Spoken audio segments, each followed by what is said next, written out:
di Kidung Jemaat.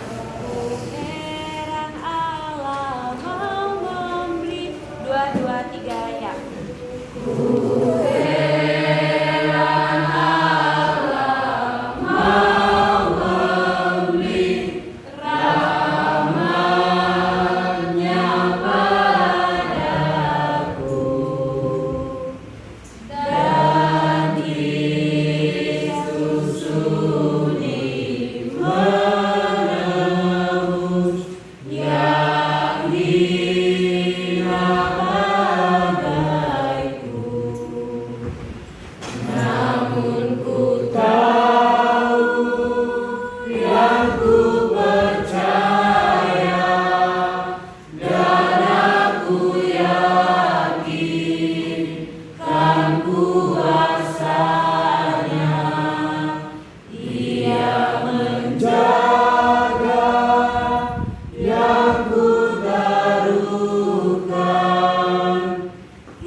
Kembali kami mengucap syukur atas cinta kasih dan penyertaan Tuhan kepada kami hingga siang hari ini kami masih boleh berkumpul di kelas ini untuk memulai pembelajaran kami. Tuhan, hadirlah di hati kami pribadi agar kami boleh menerima pembelajaran yang disampaikan oleh dosen kami dan kami boleh menerapkannya dan kami bisa melakukannya untuk masa depan kami yang baik. Tuhan, kami juga berdoa untuk setiap kegiatan di dalam proses pelajaran dan mengajar ini, biarlah Tuhan yang selalu menuntun kami. Dan begitu juga kepada dosen kami, berikanlah kepada dia hikmat penyertaan. Pada saat dia menyampaikan pembelajaran, Tuhan boleh hadir di setiap perkataan yang dia katakan. Ini doa pada kami hari ini Bapa dan Yesus Kristus kami berdoa dan padamu. Amin. Oke, baik. Karena masih ada satu topik lagi yang belum saya sampaikan, sebabnya kita belum masuk pada laporan baca hari ini. Yang kedua, absen kita belum final. Saya kurang tahu apakah Rafael sudah menyelesaikan tugasnya. Alfa ya kemarin. Alfa sudah menyelesaikan tugasnya dengan KRS. Bagaimana Alfa? Hah? Datang di hari ini. Oke, berarti dia tidak mengambil mata kuliah ini ya.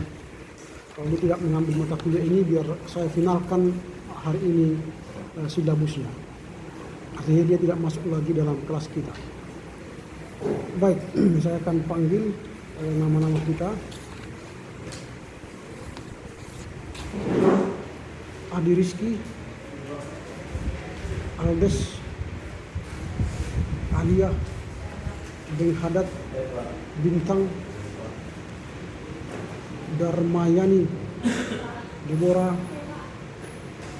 Fani. Ini si Fani katanya ada opungnya meninggal.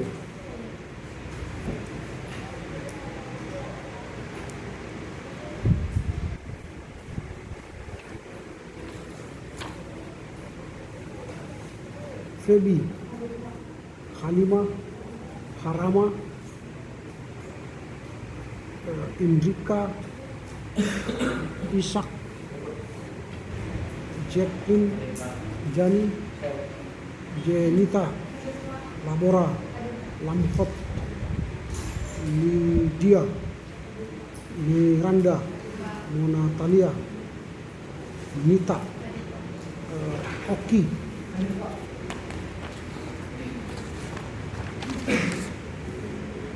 Wan, Payan, Paltak, Putri, Romaito, Rosanta, Theodora, Tobok, Tuti. Oke, ada semua ya, kecuali si Fan tadi. Silakan tanda tangani yang ini sebelum dicetak yang baru nanti.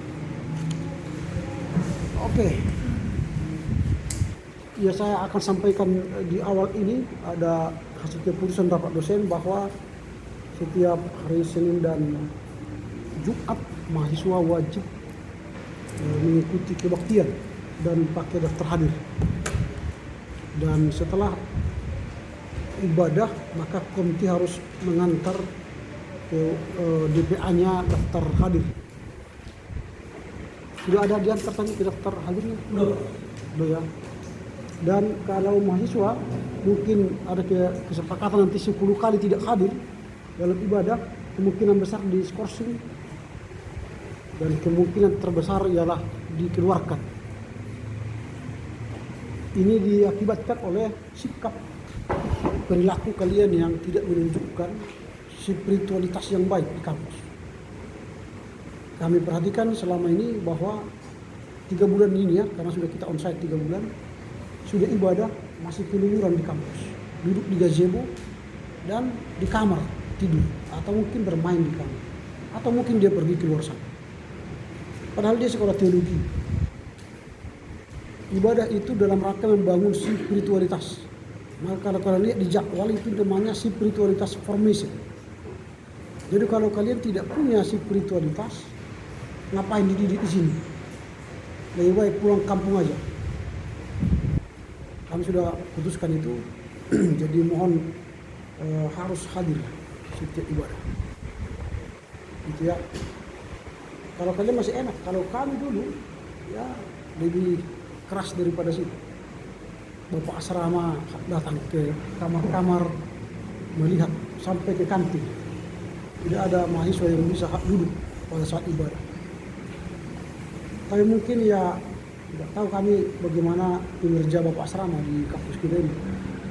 Apakah pernah Bapak asrama datang ke ruangan kalian melihat, memeriksa kamar kalian atau memaksa atau bukan memaksa, menghimbau untuk ibadah? Pernah? Sering atau sering sekali? Sering atau sering sekali? Sering. Tidak sering kali. Kalau sering berarti kan tidak sering sekali. Okelah. Itu kan bagian dari evaluasi kinerja nanti. Oke, kita akan masuk ini sebelum laporan buku ya.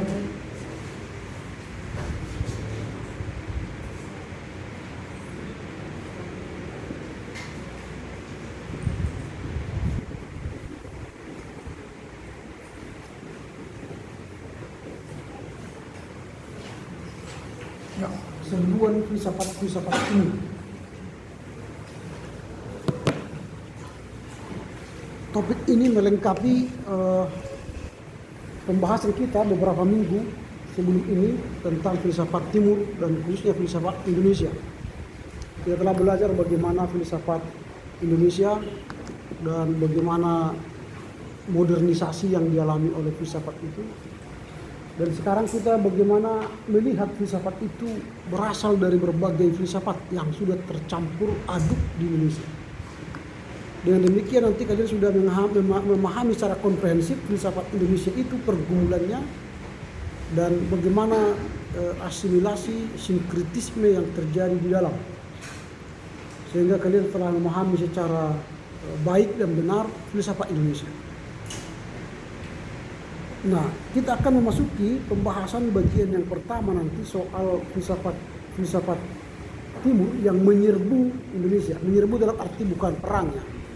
Menyerbu artinya masuk dalam Indonesia atau filsafat Indonesia. Yang pertama kita akan melihat filsafat kedatangan Cina.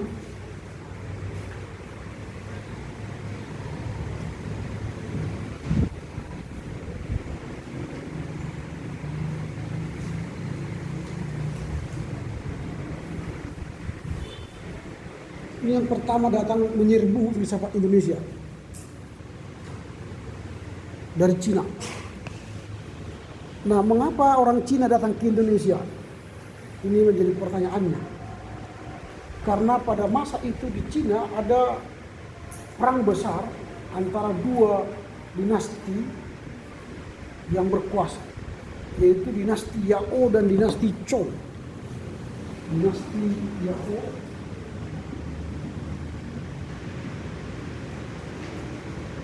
dan Zhou ini berperang. antara tahun 122 sampai 22 sebelum Masehi, ribuan tahun yang lalu. 222 sebelum Masehi. Jadi dinasti ini perang. Jadi dua kerajaan feodal ini menyebabkan penduduk Cina imigrasi secara besar-besaran ke seluruh dunia. Jadi ada yang pindah ke Amerika, ke Eropa, ke Asia, ke Afrika, dan termasuk ke Indonesia. Itu sebabnya nanti di setiap kota ada Chinatown. Di Amerika kan ada Chinatown. Itu akibat dari perang besar-besaran dinasti Yao dan Zhou.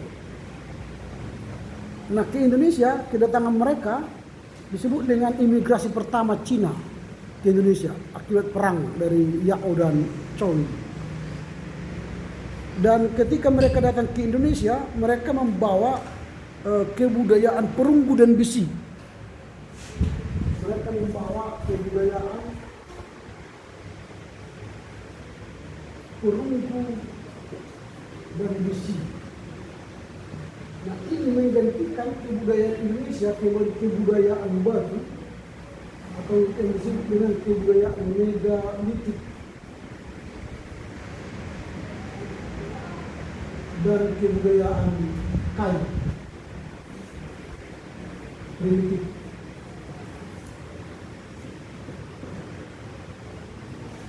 Nah, jadi kebudayaan perunggu dan besi yang dibawa oleh Cina, oleh imigran Cina yang pertama menggantikan kebudayaan Indonesia, kebudayaan batu, megalitik.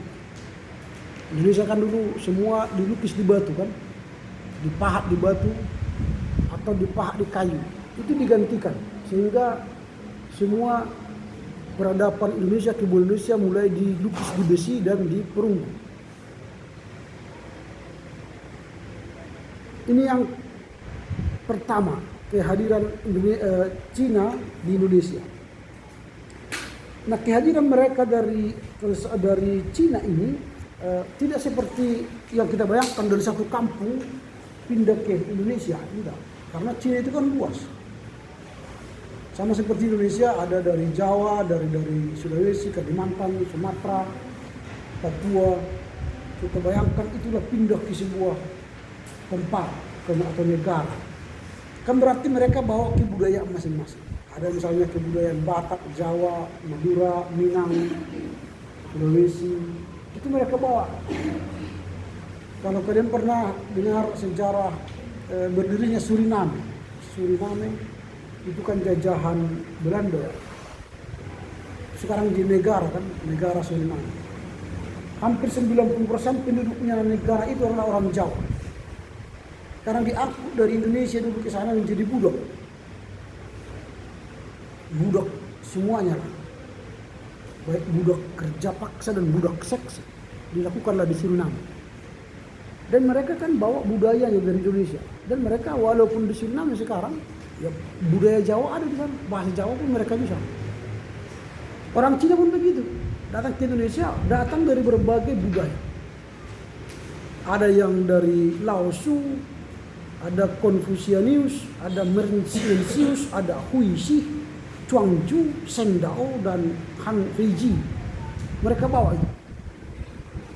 Baik itu filsafatnya, baik itu imannya, agamanya mereka bawa. Tetapi sampai di Indonesia, itu tidak mereka tunjukkan.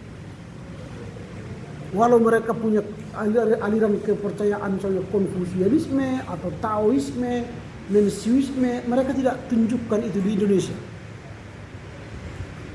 Tetapi mereka melebur atau beradaptasi dengan budaya setempat. Mereka tidak kekeh harus menunjukkan diri mereka sebagai orang Chinese yang datang berimigrasi ke Indonesia. Mereka pun bersifat adaptif. Sehingga nanti mereka tidak terlihat sebagai seorang Chinese yang punya tradisi yang ketat yang mereka lakukan. Tapi mereka tunduk atau berasimilasi dengan budaya setempat. Misalnya kalau di Batak mereka menjadi seperti orang Batak, di Tarutung mereka bisa bahasa Batak, bahasa Toba, di Siantar misalnya atau di mana lagi, di Minang mereka bisa bahasa Minang. Artinya di mana mereka berada, mereka menjadi seperti penduduk setempat. Baik di Sumatera, di Dayak atau di Sulawesi, Maluku, di Jawa, mereka jadi orang seperti masyarakat itu. Tetapi demikian pun mereka menjadi imigran pertama, budaya mereka sendiri tak mereka pelihara. Misalnya bahasa Cina, Hokkien mereka dipelihara. Makanya mereka kalau berbisnis pakai bahasa Cina. Kalau nanti belanja kalian ke toko-toko Cina, ko berapa nih ko? Mereka langsung berapa nih? Buatlah mahal sedikit. Nggak tahu kita berapa kan? Nah, makanya belajar kalian sedikit bahasa Cina biar jangan bodoh-bodoh. Sedikit-sedikit aja bahasa Cina, bahasa Mandarin. Mereka pun banyak bahasanya. Bahasa persatuan mereka pun ada. Hokkien itu bahasa suku, yang Mandarin yang bahasa nasionalnya Mandarin. Ada yang mengatakan CC terima kasih, ada yang kamsia kan, kamsia. Kalau saya disebut lause, guru itu lause, lause, CC. Enak bahasa Cina ini, cepat ngomongnya kan, karena memang mereka suka yang panas, makanya ngomongnya panas.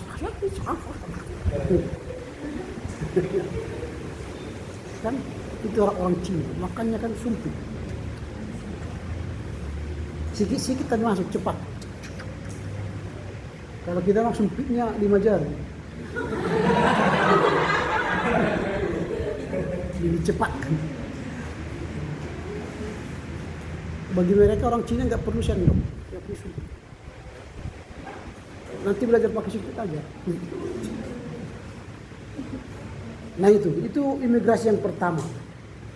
Lalu terjadi lagi pergantian dinasti setelah perang ini, dinasti Lao dan Zhou diganti dengan dinasti Qing, dinasti Qing.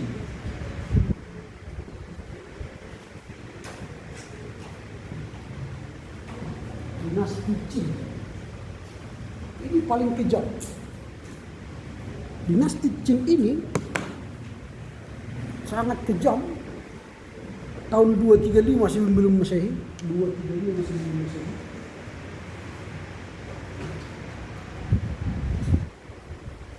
Dia membunuh orang-orang yang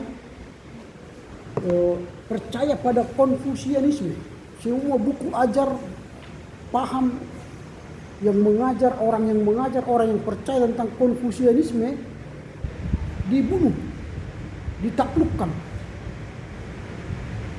Dan ini sangat kejam. Akhirnya orang Cina pun pergi imigrasi kedua besar-besaran ke seluruh dunia, termasuk ke Indonesia. Nah, berarti sudah 2 kali mereka imigrasi ke Indonesia. Imigrasi pertama pada masa dinasti Yao dan Zhou, dan kemudian dinasti Qing. Mereka masuk lagi ke Indonesia. Padahal gelombang yang pertama pun sudah lama itu, sudah beranak pinak itu orang Cina di Indonesia. Itu sebelum Indonesia merdeka loh. Ini sebelum Masehi ini. Dia sudah ada di Indonesia. Cuma mereka tidak membuat suku baru, suku Cina. Tidak mereka buat kan, karena mereka melebur tadi ke setiap suku. Sehingga identitas mereka tetap orang asing. Nah, kemudian gelombang kedua makin besar lagi. Karena dinasti Qing ini membangun tembok Cina sekarang. Tembok Cina yang besar memisahkan Cina daratan dengan Cina lautan. Sampai sekarang itu kan menjadi tempat wisata yang terhebat di dunia kan. Itu satu-satunya tembok yang tinggal di dunia ini. Tembok Jericho udah hancur kan, dengan 7 kali keliling berserena dan berdoa kan, bernyanyi, hancur. Tembok Jerman Berlin hancur. Tembok Cina dulu. Mungkin kalian belum berdoa keliling 7 kali. Kalau kalian pergi sana berdoa bernyanyi pakai trompet, mungkin hancur ini. Nah ini tembok besar. Dan akhirnya memang orang-orang Indonesia, orang-orang Cina yang berada di Indonesia kembali seperti imigrasi yang pertama. Mereka tetap melebur identitasnya dengan identitas daerah yang dihuninya, tetap melebur. Tidak membentuk menjadi ada Chinatown di Indonesia, nggak ada kan? Yang ada di Indonesia kan kampung kiling kan? Kampung kiling. Kalau kampung Cina nggak ada.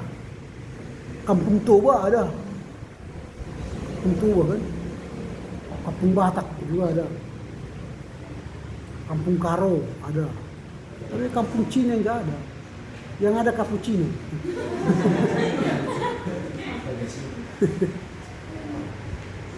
Nah ini jadi tetap mereka beradaptasi dengan orang Indonesia. Nah, tetapi walaupun seperti itu beradaptasi, mereka tetap menjaga bahasa mereka, budaya mereka, walaupun dalam bentuk keluarga yang tidak menjadi sebuah peradaban di Indonesia. Nah kemudian pada tahun 2010 dinasti Qin ini pun ditunggangkan atau ditaklukkan oleh dinasti Han.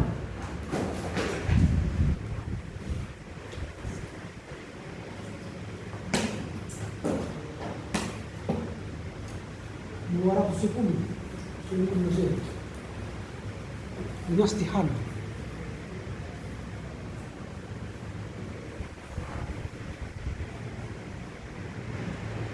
Nah, berbeda dengan dinasti Qin yang membenci Konfusianisme, dinasti Han ini sangat suka dengan Konfusianisme. Itu sebabnya nanti pada masa dinasti Han ini, seluruh buku-buku Konfusianisme yang disembunyikan oleh rakyat Cina waktu di masa dinasti Qin dikumpulkan lagi.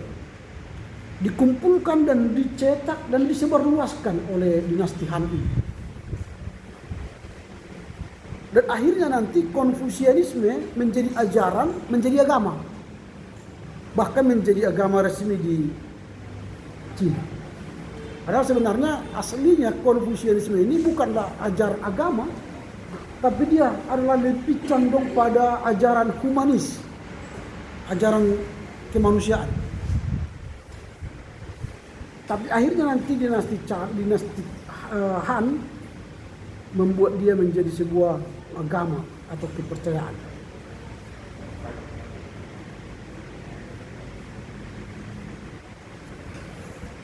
Nah karena itu tidak ada lagi imigrasi ke negara lain setelah dinasti Han.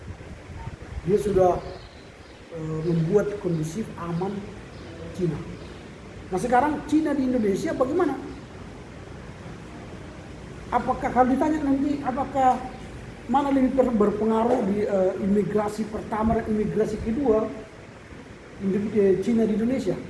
Itu tidak bisa dijawab karena dua-duanya sangat kuat berpengaruh. Kalau yang pertama tadi membawa kebudayaan perunggu dan besi, lalu menggantikan kebudayaan batu dan kayu di Indonesia. Lalu imigrasi kedua itu lebih mengembangkan pada filsafat Cina yang mereka bawa ke Indonesia. Dan filsafat Cina ini selain Konfusianisme yang mereka bawa, mereka juga bawa filsafat Buddhisme dan juga filsafat Hinduisme nantinya. Yang tentu nanti itu akan lebih dalam dibawa oleh India. Tapi orang Cina pun waktu itu membawa filsafat Buddhisme selain Konfusianisme. Ajaran humanitarian atau humanisme dari Konfutsu juga dikembangkan oleh filsafat Buddhis dan Hinduisme. Nah itulah masuknya filsafat Cina ke Indonesia. Dan itu yang menyerbu, tanda petik serbu bukan berarti berperang ya. Menyerbu artinya masuk ke filsafat Indonesia. Sehingga filsafat Indonesia itu bercampur dengan filsafat Cina. Nah walaupun saya katakan tadi Cina di Indonesia tidak membentuk sebuah peradaban baru, tapi mereka memengaruhi peradaban Indonesia dengan memberikan perubahan-perubahan pada kebudayaan kita. Ini yang kita lihat pada bagian yang pertama, kedatangan Cina ke Indonesia. Nah, sekarang kita lihat kedatangan filsafat India.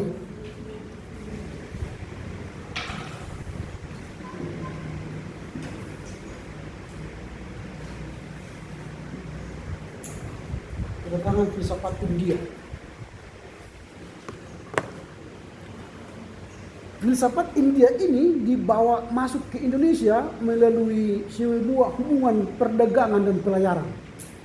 Jadi mereka berdagang dari India dan juga berlayar dari India ke Indonesia melalui kerajaan Gupta, kerajaan Gupta. Kerajaan Gupta.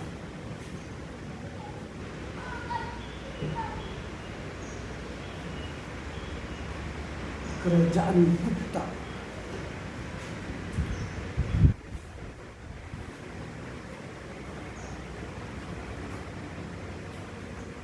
Ini masih kerajaan Gupta. Yang mereka bawa ke sini melalui kerajaan Gupta ini adalah filsafat Buddhisme. Ini yang mereka bawa adalah filsafat Buddhisme. Kalau kerajaan Gupta ini membawa filsafat Buddhisme. Lalu kerajaan berikutnya ialah dari India juga kerajaan Maurya.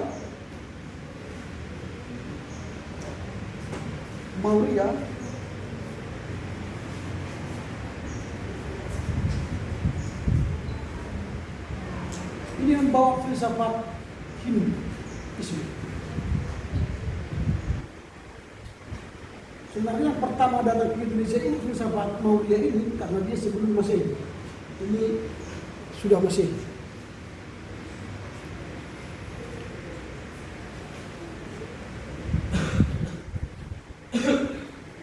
Nah, jadi filsafat Buddhisme dan Hinduisme sama-sama datang ke Indonesia dari India.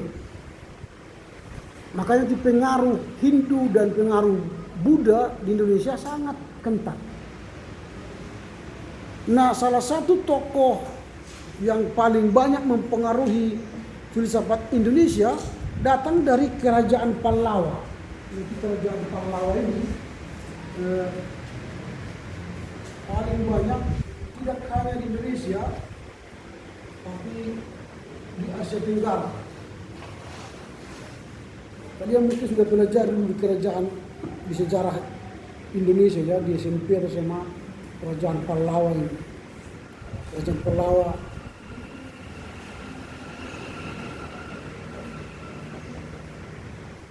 sekitar tahun 350 sampai 350 masih. Ini paling banyak berpengaruh di Asia Tenggara, kerajaan Pallawa. Makanya muncullah huruf Pallawa. Huruf Pallawa itu nanti kalian lihatlah di kebudayaan Bali kuno, kebudayaan Jawa kuno, dan kebudayaan Melayu kuno. Huruf Pallawa, huruf Hindi kan. Makanya nanti huruf Jawa itu atau huruf Bali, huruf Melayu itu hampir mirip dengan hurufnya orang India, Hindi. Nah, bukti-bukti bahwa kita sudah dipengaruhi oleh kerajaan Pallawa.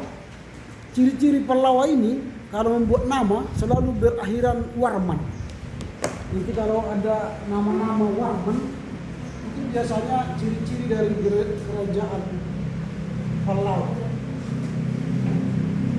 Warman. Kalau kalian nanti baca sejarah kerajaan di Indonesia, banyak raja-raja bernama Warman. Di Kutai misalnya di Bali ada yang bernama Mahendrawarman, kerajaan Mahendrawarman. Ada kerajaan Narasimhawarman, itu di Bali. Ada juga Kunungga, ada Asawarman, ada Dewa Warman, dan yang terkenal di Bali itu Mula Warman, si Warman. Jadi itu raja Mula Warman kan. Kalau kalian baca ini sejarahnya. Kalau di Tarumanegara di Jawa Barat ada yang bernama Purnawarman, Raja Purnawarman. Kalau di Melayu ada Mauli Warman dan Aditya Warman. Itu raja-raja itu.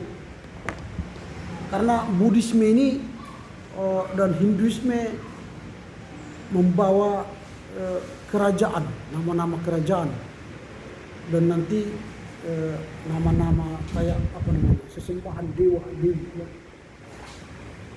Warman. Makanya kalau kalian ingin raja, anak kalian ingin raja, buatlah namanya Warman nanti. Buat namanya kan Dame Warman. Sonang Warman.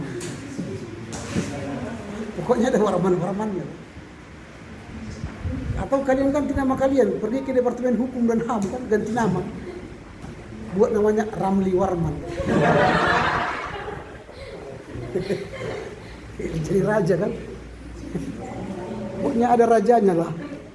Karena kerajaan Pahlawa ini banyak sekali mempengaruhi nama-nama raja di Asia Tenggara.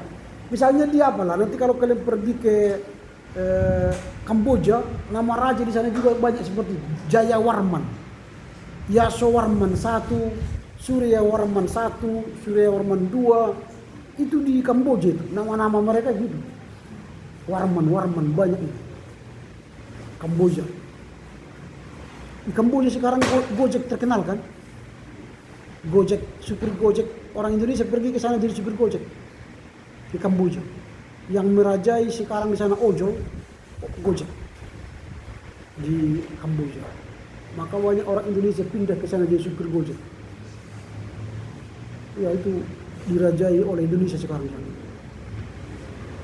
Yang tidak, Malaysia tidak mau terima Gojek di Malaysia. Takut mereka nanti kalah dengan Uber mereka. Uber. Dari Malaysia kan, Uber dari Malaysia. Atau apa namanya ini, Grab. Itu dari Malaysia. Grab kan mereka beli dari Amerika kan. Gak ada Gojek di Malaysia. Tapi Indonesia tidak mau monopoli. Grab di Indonesia kan ada. Supaya mereka lihat bahwa Indonesia tidak monopoli. Tapi kalau Gojek tidak ada di Indonesia. Karena kalau mereka izinkan Gojek di Indonesia, mungkin nanti seluruh bangsa Indonesia pergi ke sana. Gojek. Kalah nanti mereka kan. Jadi kalau Kamboja, Thailand, sudah ada Gojek. Nah itu soal bisnis lah itu. Tak usah kita bahas ya. Nah, pelawak ini juga membawa apa namanya ini, perumpamaan-perumpamaan, parabel-parabel yang masuk dalam kitab-kitab Hinduisme. Bisa di kitab-kitab Weda atau Upanishad atau Ramayana. Itu masuk ke sana. Apa namanya, paham-paham Hinduisme. Dan paham-paham atau filsafat Buddhisme itu ditulis dalam Mahayana atau Hinayana. Nah inilah pengaruh masuknya filsafat Hindu dan Buddha ke Indonesia. Mungkin kita bertanya begini, mana yang lebih duluan antara Hinduisme dan Buddhisme yang dibawa India ke kita? Jawabannya Hinduisme.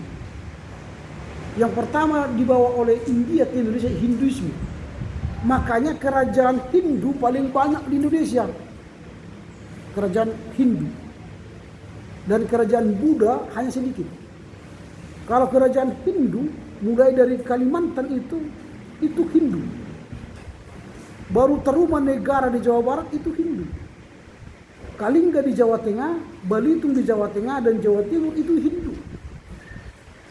Airlangga di Jawa Timur dan Majapahit di Jawa Timur itu Hindu. Ya semua itu Hindu. Paling banyak di Jawa, Kalimantan, sampai Bali itu Hindu. Tetapi kerajaan Buddhis itu hanya dua, yaitu Sailendra, Jawa Tengah, Jogja, membangun Borobudur.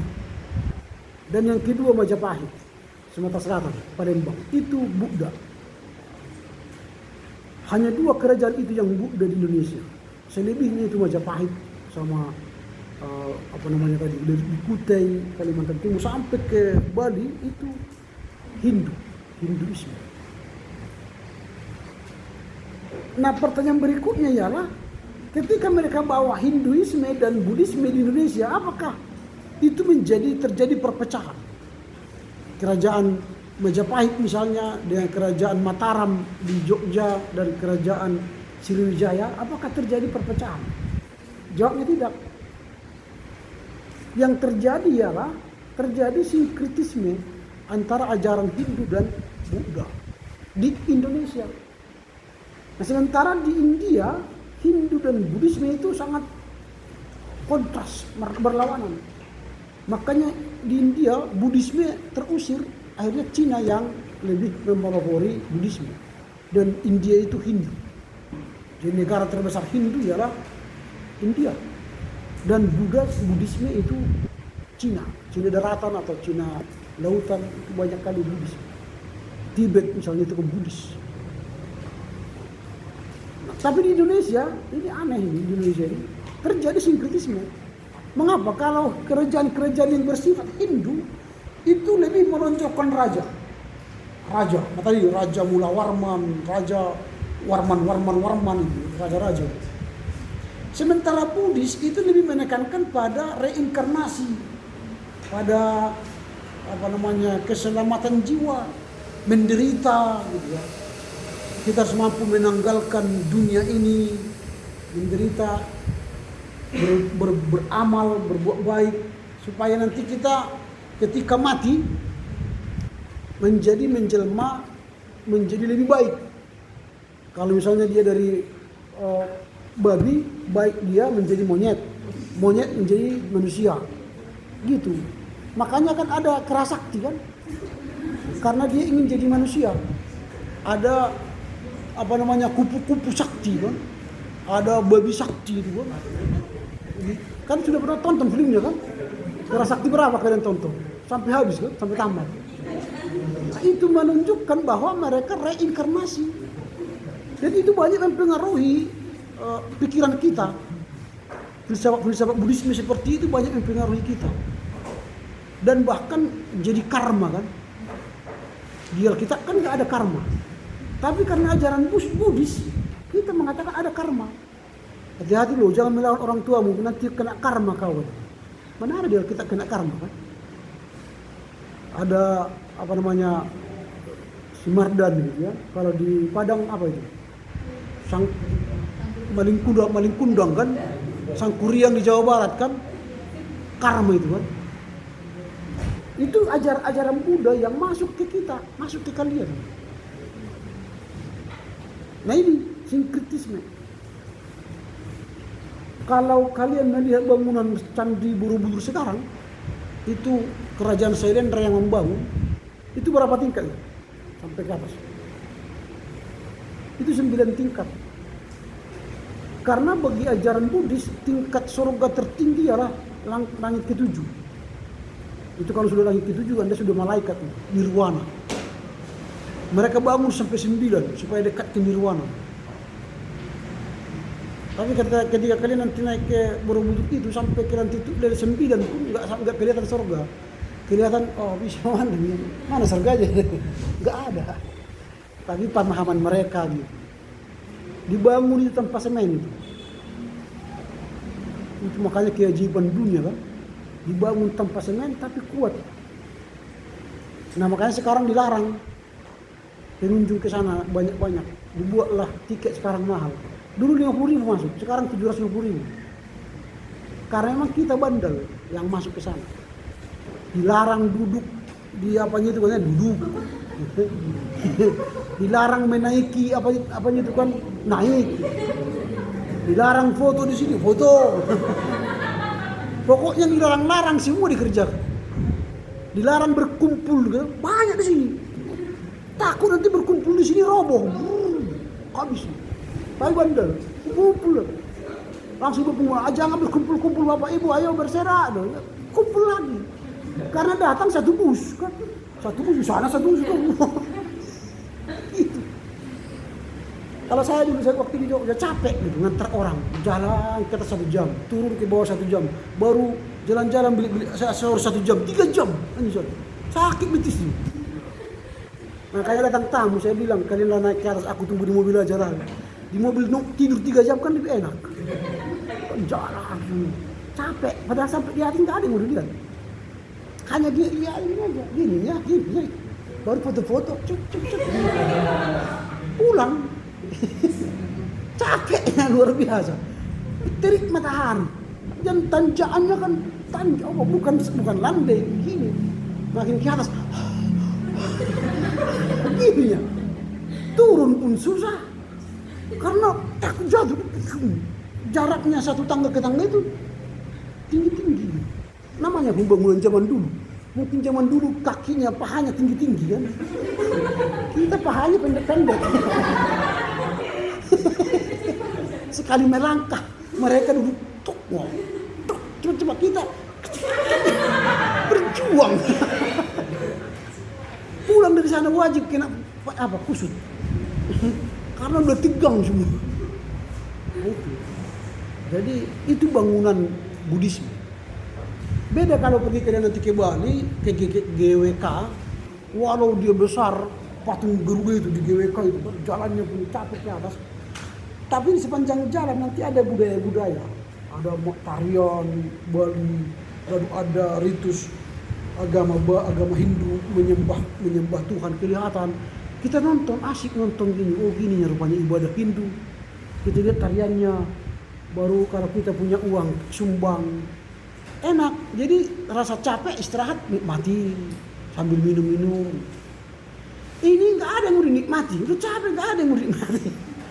Orangnya rame, senggol, kalau berbadan kecil kasihan, kalau berbadan besar, apalagi orang-orang barat itu, mana peduli mereka? Mereka kan tinggi, kakinya kan tinggi. Kita terbatas. Gitu. Makanya yang banyak mati di Indonesia ketika dia di ibadah haji orang Indonesia. Karena langkah-langkahnya pendek. Tapi datang dari Afrika, tinggi-tinggi kan. Mutar apa itu? Orang Indonesia terlindas begini. Terlindas. Mereka orang Arab Afrika itu kan tinggi-tinggi. Nafas mereka nafas kuda. Nafas kita nafas bebek kan.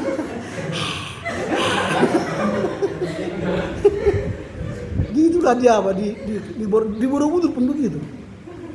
Datang kita Indonesia nafasnya terengah-engah. Datang dari Eropa nafasnya kan tahan. Kasihan orang Indonesia. Ya syukurlah 750.000 dibuat. Sehingga nggak ada orang Indonesia masuk lagi. Orang-orang Eropa yang masuk kan. Berapa lah $75 bagi mereka kan? Gampang itu $75 kan? Kita mengeluarkan 75.000, kalau sendiri mungkin wah nggak apa-apa lah, kali 5 keluarga banyak kalkulator banyak kali. Udahlah makan lagi kita daripada naik ke atas kan. 750.000 kali 4 hampir 3 juta kan. Lebih baik makan di hotel kan. Ngapain dibuang ke situ kan? Kalau orang sana kan $75 gitu kan. Kalau $10.000 kan, ini $12.000, berarti nggak sampai 75, sekitar $50 gitu. Gampang itu mengeluarkannya. Nah itulah, ini yang terjadi. Jadi terjadi sinkretisme. Jadi orang Hindu menekankan raja-raja, lalu orang Buddhis itu menekankan reinkarnasi, dewa-dewi. Sehingga disinkretiskan, dicampurkan ajaran itu Jadi dia menjadi raja sekaligus menjadi dewa, dihormati. Jadi raja itu menjadi dihormati. Padahal dalam tradisi Hindu enggak, raja itu ya raja, tidak disembah. Tapi tradisi Buddhis, siapa pemimpin itu dihormati karena dia akan membawa ajaran yang menyejukkan. Nah sekarang dicampurkan antara Buddhis dan Hindu, raja itu menjadi titisan dewa. Raja itu menjadi orang yang dipertuan agung, yang mulia. Dan itu turun ke gereja kita sekarang. Eporus atau biskop Mudramin itu kan kayak dihormati seperti titisan dewa kan, yang mulia, honorable, yang mulia, yang dipertuan agung kan. Opui Eporus kan, datang seperti raja besar. Nah itu, jadi hati-hati kalau kalian jadi pemimpin, jangan seperti itu. Pemimpin itu ya humble, rendah hati aja. Jangan punya power ya. Kalau tidak datang merapat menghormat, kemana kan? Pindahkan dia ke desa-desa sana kan. Gak ada gunanya itu. Itu sinkretisme. Artinya Hinduisme yang masuk ke Indonesia yang dibawa oleh orang-orang India bercampur dengan Buddhisme. Nah kalau kalian belajar nanti baik agama Hindu dan Buddha, maka kita akan lihat nanti apa pengaruhnya itu bagi masyarakat Indonesia. Masyarakat Indonesia akhirnya terbiasa karena juga Cina pun begitu ya. Ketika datang Cina ke Indonesia, mereka bawa filsafat yang menghormati orang tua. Kan orang Cina kan pakai hiu itu kan hormati orang tua. Hindu dan Buddhis pun mereka sangat menghormati arwah-arwah orang tua. Nah itu sejalan dengan orang Indonesia. Di mana-mana suku di Indonesia saling menghormati orang tua. Kalau kalian lihat itu raja, sudah mati pun dihormati. Ada tradisi di sana menggali kubur, lalu orang mati itu dimandikan lagi, dipakai baju, dibeli baju yang paling bagus, dibeli jam tangan, cincin, topi, hanya dia itu. Kayak orang hidup lagi. Dan itu ditempatkan nanti di rumah itu. Makanya orang tua aja nggak takut mati. Karena kalau mati pun nanti dikasih baju baru, sepatu baru. Itu. Kalau kita emang tidak seperti itu, tidak seperti sehebat orang tua raja. Kita kalau mati begini, kalau orang tua yang sudah 80 tahun atau 85 yang sudah sepuh atau dia baik selama hidupnya, maka kalau mati kan gini, menortor kan gini. Apa artinya ini? Apa artinya? Supaya kita sama seperti orang meninggal itu, panjang umur 85 tahun.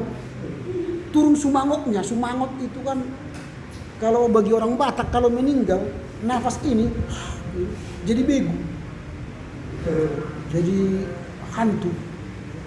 Tapi kalau dia baik menjadi sumangot atau sahala. Dan itulah yang diminta orang. Turunlah sahalanya, sumangotnya ke kita. Makanya gini. Tapi kalau meninggal muda, dia gini. Mengapa? Janganlah saya mati seperti dia. Panjang umur belakang.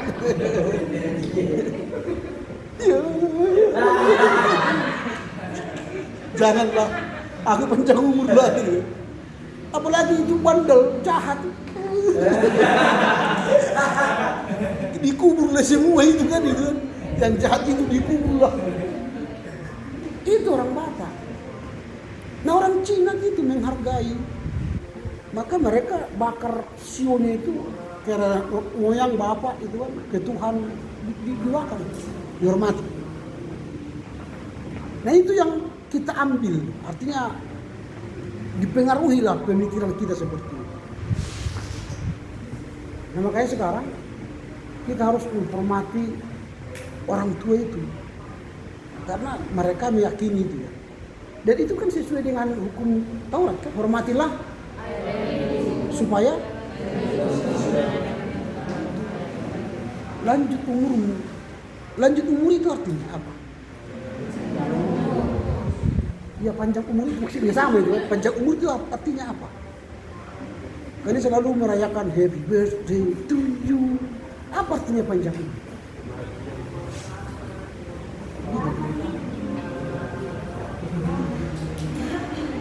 Banyak orang memang belum memahami panjang umur. Kita pikir panjang umur itu umur dia nanti misalnya sampai 80-90 tahun atau 120 tahun sesuai dengan kejadian 6 ayat 3 itu kan. Bukan itu panjang umur. Panjang umur ialah umurnya di dunia ini berlanjut ke surga kekal. Itu panjang umur. Jangan di dunia ini puluhan tahun mati masuk neraka, itu enggak panjang umur. Pendek umur itu. Karena masuk ke kematian yang kekal. Tapi kalau kita mati di bumi ini lalu masuk kepada kehidupan yang kekal, itu panjang umurnya. Coba kalimatnya, serta mulia, serta. Kalau ke neraka enggak mulia itu. Hanya orang yang masuk surga yang mulia. Itu.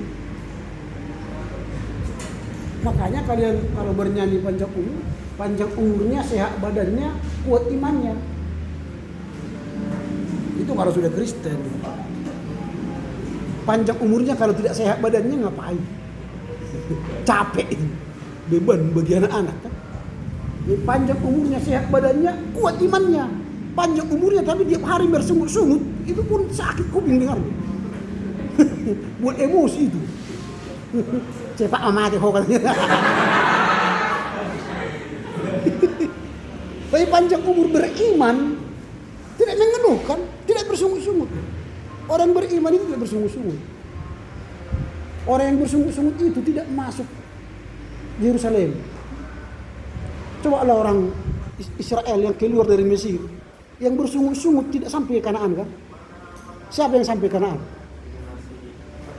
Joshua dan Kaleb. Itu aja yang sampai karena mereka tidak bersungut-sungut. Yang lainnya mati di tengah jalan. Kalau kalian bersungut-sungut nanti mati di tengah jalan kan? Makanya jangan bersungut-sungut, berimanlah, bersyukur. Haleluya, haleluya. Gitu ya. Oke, itulah dulu sampai situ, nanti banyak kan jadi lari ke bahasanya. Yang ketiga, filsafat Islam. Filsafat Islam. Bagaimana masuknya filsafat Islam ke Indonesia? Ini menjadi persoalan yang panjang. Mengapa? Filsafat Cina dan filsafat Hindu dan Buddha itu sudah 10 abad di Indonesia. Kalau 10 abad berapa tahun? 1000 tahun. Coba bayangkan 1000 tahun sudah mengakar filsafat Cina, Hindu dan Buddha di Indonesia. Lalu tiba-tiba datanglah filsafat baru Islam. Menurut kalian jadi nggak barang ini? Enggak, sulit. Mengganti sesuatu dengan yang sudah mengakar ratusan tahun bahkan ribuan tahun itu sulit.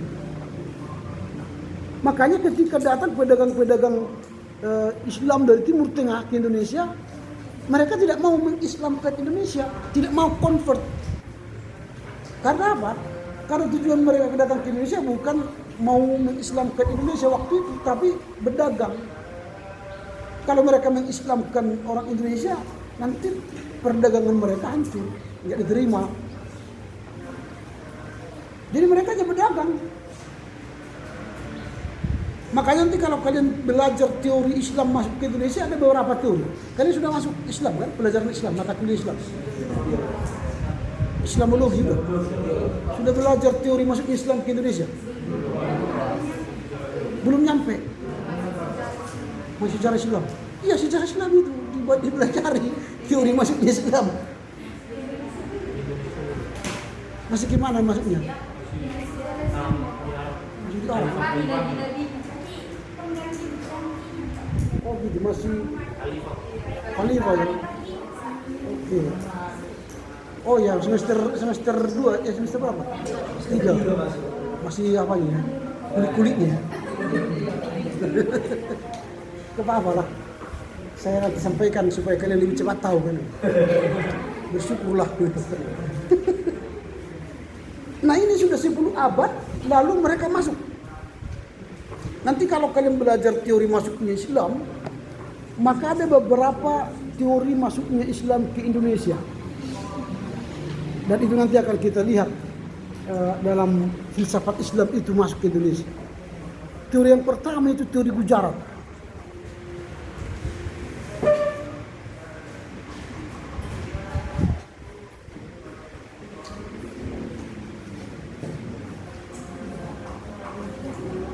Nah, tadi Timur Tengah datang ke Indonesia, Islam ke Indonesia tidak mau karena takut kehilangan perdagangannya. Karena mereka lihat bahwa Indonesia ini sudah berabad-abad dipengaruhi filsafat China, Hindu dan Buddha. Jadi bagi mereka ngapain mengislamkan orang yang sudah paham sudah mendarah daging filsafat orang lain. Lebih baik berdagang aja. Tapi dari Gujarat ini sudah India kan? Gujarat ini sudah memahami bahwa mereka orang India. Filsafat yang ada di Indonesia ini filsafat dari India, yaitu Hindu dan Buddha. Lalu mereka tinggal menggeser sedikit itu Islam. Tradisi-tradisi Hindu Buddha sudah mereka tahu, hanya mengganti sedikit supaya orang Hindu Buddha di Indonesia menjadi Islam.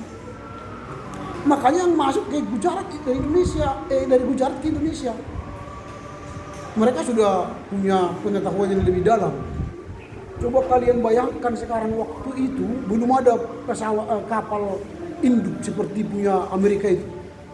Atau kapal Titanic yang tenggelam itu. Sehebat itu. Mereka kapal-kapal biasa melewati samudra Hindia yang keras itu. Jangan-jangan sudah banyak korban itu dari sana ke sini. Tapi mereka bisa berhasil ke Indonesia. Itu berarti kan punya ilmu mereka. Makanya ada anekdot dulu atau cerita rakyat lah ya. Bertandinglah pedagang Gujarat ini dengan orang-orang Batak yang belum agama Islam di Tapanuli Selatan itu kan. Dia bilang gini, ayo kita beradu ilmu. Kalau gigi saya nanti putus atau hancur, maka saya percaya Islam. Tapi kalau gigimu yang runtuh, saya tidak mau masuk Islam. Akhirnya bertaruh ilmu. Giginya orang Arab Gujarat itu runtuh. Krop habis. Orang punya gigi jadi gini. Kalah lah, mereka tidak jadi Islam kan. Tapi berdagang jalan terus. Pulang dia ke India, Gujarat. Pakainya gigi palsu. Datang lagi ke Indonesia, bertanding lagi. Ayo, main kita lagi. Main lah.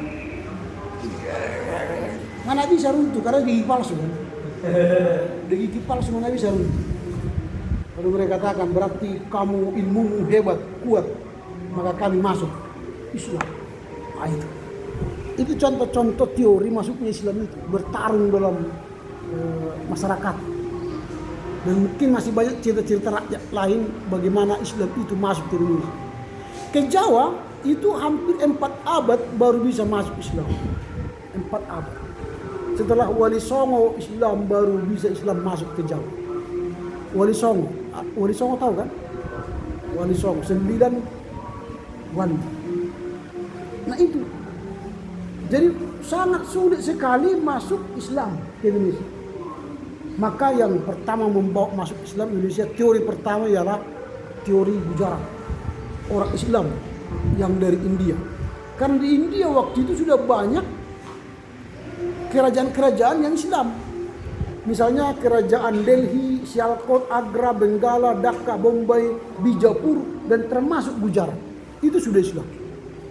Dan yang datang ke Indonesia orang-orang Gujarat. Orang Gujarat ini kebetulan tidak, kalau India Utara itu kan putih-putih ya. Putih-putih mancung, karena itu kan dingin. Kalau India Selatan itu kan agak gelap. Orangnya agak gelap. Makanya ada Keling kan. Orang Keling, kampung Keling kan itu. Gelap. Tapi itu ada yang Islam, ada yang Kristen. Dan kita pun orang Kristen itu di selatan. Karena di utara enggak ada Kristen, sedikit. Karena suku di sana kasta di sana masih kuat. Kasta Brahma, Waisya, Ksatria dan sebagainya. Jadi orang-orang yang masuk agama lain itu biasanya orang-orang yang termarginalkan, out of caste. Atau disebut dengan Dalit. Suku yang out of caste, yang menikah Brahma, Sudra dikeluarkan, atau Sudra ke Ksatria dikeluarkan itu. Pokoknya yang di luar kasta dikeluarkan itu. Lalu mereka disebut Dalit. Dalit itu adalah out of caste, di luar kasta. Dan itulah yang biasanya jadi Kristen dan Islam. Kalau gereja India itu gerejanya berpetak-petak. Ada petak Brahma, itulah yang tertinggi, ada Waisya, Ksatria dan sebagainya. Makanya tempat duduknya menentukan kasta. Makanya di gereja itu nanti sedikit yang Brahma jadi Kristen.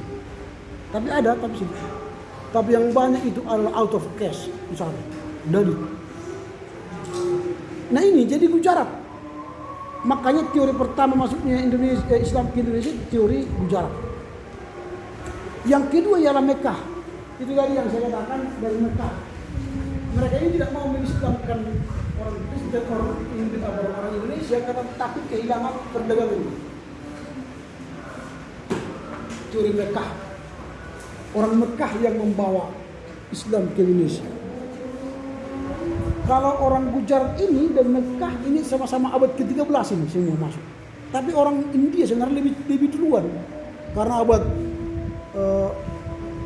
kalau Islam India abad ke-13, tapi kalau orang India tadi sudah sebelum Masehi pun sudah masuk ke sini, sudah 10 abad. Tapi Islam Gujarat itu abad ke-13 sama dengan teori Arab ini, abad ke-13. Tapi dari Mekah ini tidak mau, saya katakan tadi, tidak mau mengganggu orang Indonesia menjadi Islam. Sehingga mereka tidak begitu terkenal. Lalu teori ketiga ialah teori Persia.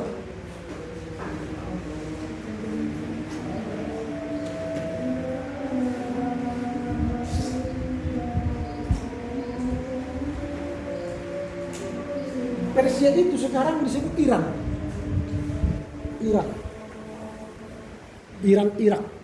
Iran. Tapi teori ini agak sedikit orang mempercayainya karena Iran ini kan Syiah. Minggu lalu kan sudah saya katakan Syiah, yang keluarga Muhammad yang menyebarkan Islam, Syiah. Sementara di Indonesia yang paling banyak sekarang adalah Sunni, aliran Sunni. Dan itu akhirnya teori ini agak diragukan mereka. Padahal kemarin saya katakan Syiah yang pertama masuk Samudra Pasai, lalu itu yang ke Jawa. Tapi karena aliran Sunni paling banyak, akhirnya ditinggalkanlah teori Persia ini. Sama seperti ketika Portugis datang ke Indonesia Katolik, tapi masuk orang Belanda jadi diprotestankan Katolik. Sehingga yang masuk teori sekarang adalah teori Belanda, bukan teori Portugis. Nah itu kan sama dengan Kristen juga begitu. Itu teori Persia.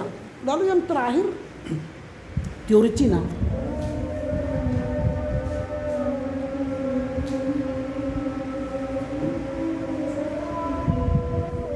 Nah sama seperti Gujarat ini, di Cina pun sudah banyak orang yang sudah Islam.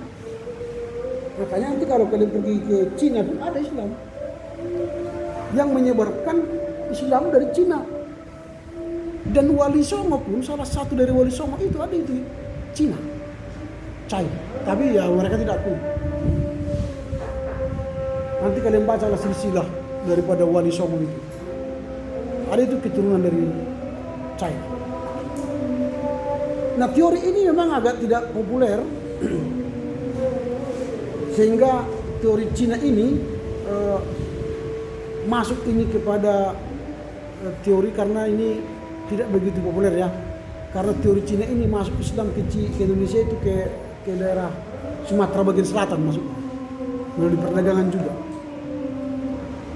Nah, ini yang kita lihat 4 teori. Nanti kalian belajarlah kalau sudah mendalami sejarah Islam ya. Nanti pasti ini. Kalau teori Kristen masuk ke Indonesia nanti kalian sudah belajar juga ya.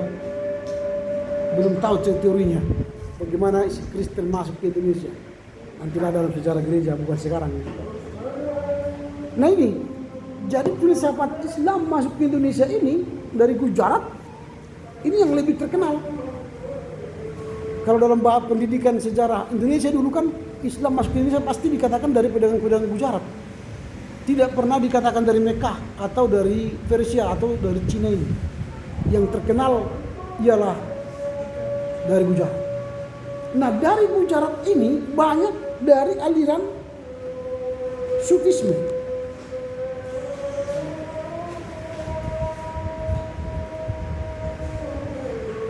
Apa itu aliran Sufisme dalam Islam?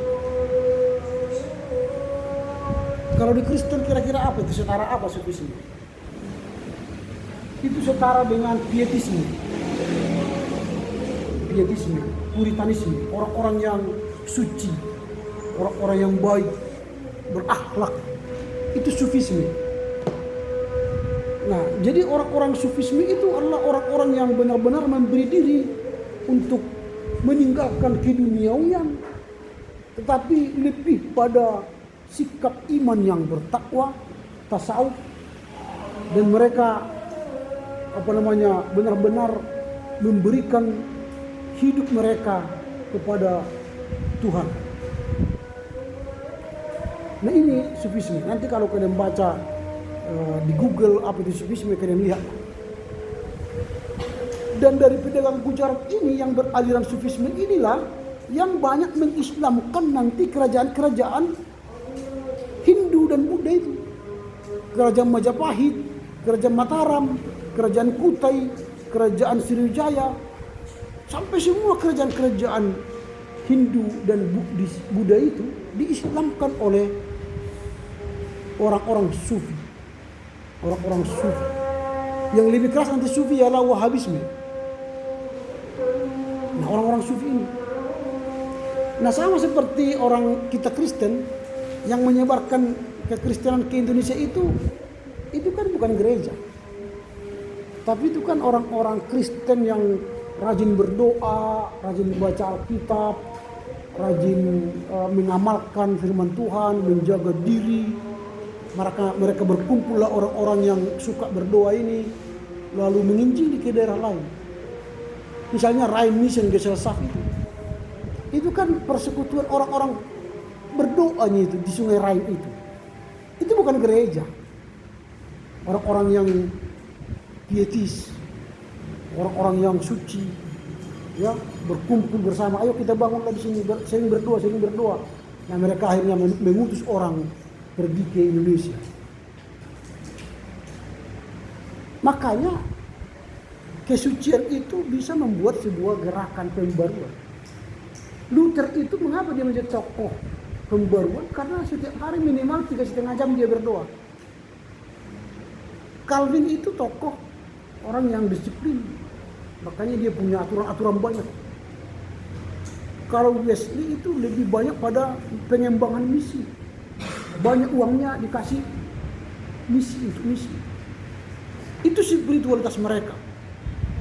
Itu kesufian mereka kalau dalam istilah Islam. Sehingga terjadi pembaruan.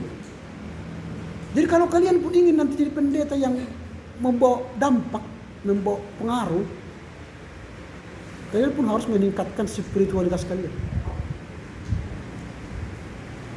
Tapi kalau setiap ibadah Senin dan Jumat kalian keluyuran, bagaimana kalian menjadi orang yang punya spiritualitas? Itu sebabnya kami memutuskan kalian harus dipaksa supaya berspiritualitas. Sama seperti kerbau kan, harus dicucuk hidungnya baru bisa tarik. Kalau dia melawan kan patah hidungnya. Atau sama seperti kambing dilukai dulu baru ikut. Kalau bawa kambing tak usah tarik-tarik. Ambil aja silet. Aja darah. Maka terus dia jilat darahnya itu sampai kemanapun kalian bawa dia tidak akan mengembek itu karena dia menjilat darahnya terus baru kalian bawa kemana-mana. Orang mencuri kambing hanya bawa pisau silet. Jangan tarik kambing nanti melawan terus itu. Tapi coba ambil pisau silet sini berdarah langsung dia jilat-jilat itu. Baru tinggal bawa aja. Dia nggak tahu lagi mau kemana dia bawa. Tapi jangan lakukan ya.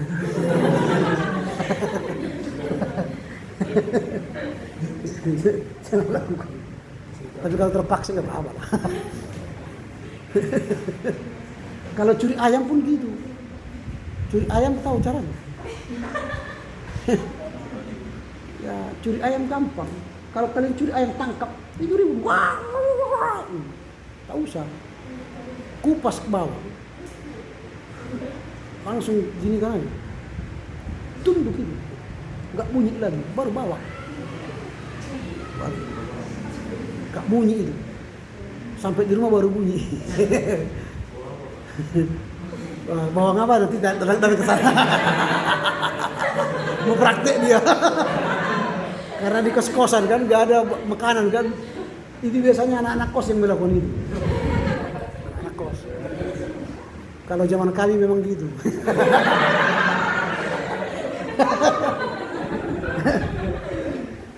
Itu teori bukan dapat dari buku itu. Teori pengalaman. Nah itu orang-orang sufi. Jadi kalau kalian itu pendeta tidak punya spiritualitas, jangan harap jemaat itu berubah. Lihatlah pendeta sekarang. Kalau dia tidak punya spiritualitas, maka dia hanya pendeta standar. Atau pendeta yang tidak punya standar, di bawah standar. Karena sekarang lihatlah pendeta. Kalau bertemu pendeta ke pendeta, yang dibicarakan apa? Mobil, rumah, handphone, aset, ya, berapa hektar sawitmu. Itu yang dibicarakan pendeta sekarang. Tidak pernah lagi bicarakan jemaat. Gimana jemaat? Bagaimana kau buat supaya jemaat itu rajin ke gereja? Yang kena bego-bego itu gimana caranya? Enggak pernah lagi.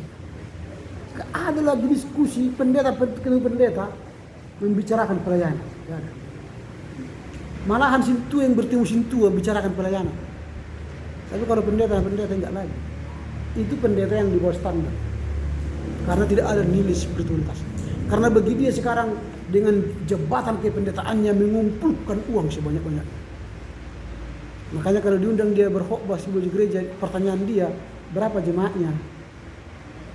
Kalau dibilang 10 kakak, waduh sibuk aku pelayanan ke sana, banyak ceritanya. Ya. Tapi berapa kakaknya? 1.500 kakak. Wah, bikinlah ya 3 bulan sekali aku ke sana ya. Atau sekali atau 2 kali sebulan lah. Karena dia pikir-pikir 1.500 udah begini itu, klik. Jadi kalau kalian di pendeta seperti itu, berarti kalian hanya pendeta standar atau di bawah standar. Tapi kalau pendeta yang punya sufi yang tinggi, pendeta yang punya spiritualitas yang tinggi, maka dia tidak berpikir dirinya lagi. Dia tidak berpikir rumah lagi, mobil dan sebagainya. Karena apa? Rumahnya di surga besar sekali. Enggak sempit seperti di dunia ini kan. Mobilnya di surga nanti kereta surga. Terbuat dari emas, bukan lagi dari mobil biasa kan. Itu, dia sudah berpikir jauh, bukan berpikir sektarian di bumi. Kalian pilih pendeta mana? Kalau kalian nanti jadi pendeta, standar atau punya nilai spiritualitas tinggi? Masih ragu kan? Masih ragu. Makanya kalau nasihat sama pendeta, kalau ingin kau nak jadi kaya, janganlah pendeta. Lebih baik batalkan kian semangatmu jadi pendeta. Berhenti, pergilah kuliah ke tempat lain supaya kaya. Tapi kalau kau ingin kaya di surga, masuklah ke pendeta. Kalau kaya di bumi, salah tempat. Karena itu akan merusak jemaat. Merusak jemaat. Karena setiap bicara tahunan yang dibicarakan hanya anggaran. Naik belanja pendeta, naik gaji pendeta, naik tunjangan pendeta, naik itu yang dituntut tahun ke tahun sampai dia pensiun. Tidak pernah bicara pelayanan, meningkatkan mutu pelayanan. Nah ini, kalau sudah seperti itu nggak mungkin kita menaklukkan kerajaan-kerajaan di dunia ini. Tengoklah, datangnya sufisme dari Gujarat, runtuh semua kerajaan-kerajaan Hinduisme dan Buddhisme di Indonesia. Gak luar biasa itu. Kalian ditempatkan ke sebuah jemaat, nanti satu jemaat pun kalian tidak bisa taklukkan. Satu jemaat. Jangankan semua jemaat mau ditaklukkan, satu jemaat pun tidak bisa ditaklukkan. Karena apa? Kalian tidak punya power. Tidak punya nilai spiritualitas dalam diri. Kamu datang dibicarakan orang. Dibicarakan bukan karena baik, dibicarakan karena jelek. Tengoklah pendeta, khotbahnya gini. Itu aja. Menyindir kan. Tengok itu istrinya. Tengok anaknya. Semua dinilai, enggak ada yang becus. Bagaimana iman jemaat bertumbuh kalau pendetanya sudah begitu? Gak mungkin tambah lagi warga jemaat, tidak mungkin lagi tambah gereja kita di tempat itu kalau kita tidak punya spiritualitas yang baik. Ini orang Islam ini, sufisme ini gitu, takluk semua. Padahal sudah 10 abad Hinduisme, Cina, Konfusianisme dan Buddha di Indonesia tumbang gara-gara spiritualitas mereka yang bagus. Nah, jadilah jadi pendeta yang bagus, yang datang ke sebuah tempat membawa pengaruh, membawa sebuah perbaikan. Gitu. Sampai di sini lagi ada pertanyaan. Karena masih jauh kalau kalian jadi pendeta, bicara pendeta kan masih jauh. Masih semester 3 sekarang. Masih jauh. Tapi saya gambarkan sekarang aja supaya kalian bermimpinya nyata gitu. Kalian sedang mewujudkan mimpi kalian dengan dunia nyata sekarang. Jangan hanya bermimpi, aku mau jadi pendeta. Kamu bangun kuliah enggak? Kuliah, iya, kuliah. Nah, buatlah sakit aku kata. Mohon izin Pak, sakit Pak. Kalau seperti itu, jangan harap kau pendeta yang bagus. Makanya kalau ada permisi sama saya seperti itu, ku anggap enggak ada. Karena dia tidak punya nilai juang untuk menjadi seorang yang berkualitas. Kalau hanya mencerek sikit, kau buat sikit, tahankan aja. Datang aja di sini. Gitu. Kecuali kakimu nggak bisa jalan lagi, baru tak usah datang. Tapi kalau masih bisa jalan, tahankanlah. Tengok bapak mamaku di kampung sana, flu, panas, meriang, pergi ke sawah. Supaya apa? Supaya ada uang kuliah di semester depan. Masa kau di sini tinggal hanya 200 meter dari ke sini, sakit Pak kan? Menurut saya nggak masuk akal. Makanya jangan permisi ke saya kalau soal sakit seperti ini. Karena saya anggap absen semua. Kecuali sudah 6 di rumah sakit, ada suratnya ya, sudah sebut sakit. Toh tidak ada bedanya, sakit izin alfa sama. Sama semua. Hukumannya sama. Ngapain permisi sakit? Saya bukan Tuhan melihat kau di kamar sana, enggak, bukan Tuhan. Tapi saya hanya tahu Anda tak serius, itu aja. Oke, ada yang bertanya sampai di sini? Cukup jelas atau cukup lapar? Cukup jelas atau cukup lapar? Karena pengaruh lapar juga mempengaruhi otak kan? Nggak bisa berpikir kalau otaknya tidak jalan kan? Kalau orang Batak bertemu pertanyaan pertama apa? Udah makan. Karena orang Batak tidak bisa bicara kalau perutnya kosong. Kalau kuajari pun kalau perut nggak masuk juga itu. Lebih baik kalau ada ya berhenti sampai di sini kan. Pergi ke kamar nanti minum air putih dulu sebelum lonceng berbunyi kan. Itu. Seperempat jam lagi udahlah minumlah dulu. Contoh nih ya, contoh bukan kalian kan. Tapi kalau seperti ini cara bukanya kapan?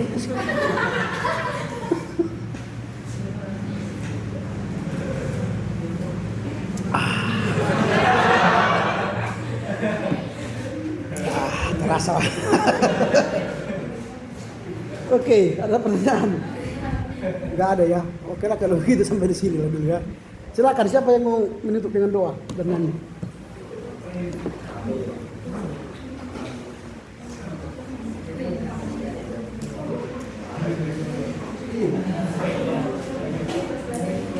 Tolong nanti ditanyakan siapa ya, siapa tadi yang apa itu? Apa ya, pastikan dulu dia ikut apa tidak, supaya saya masukkan ke apa? Saya benar kan? Hah? Ya kalau tidak, kalau sekarang bukan lagi mengurus lagi, sudah lewat masa mengurusnya, sudah lewat. Memastikan dia ikut apa tidak, supaya dia ambil surat cuti, itu aja. Karena pengurusannya sudah lewat, masa pengurus sudah lewat. Oke, silakan.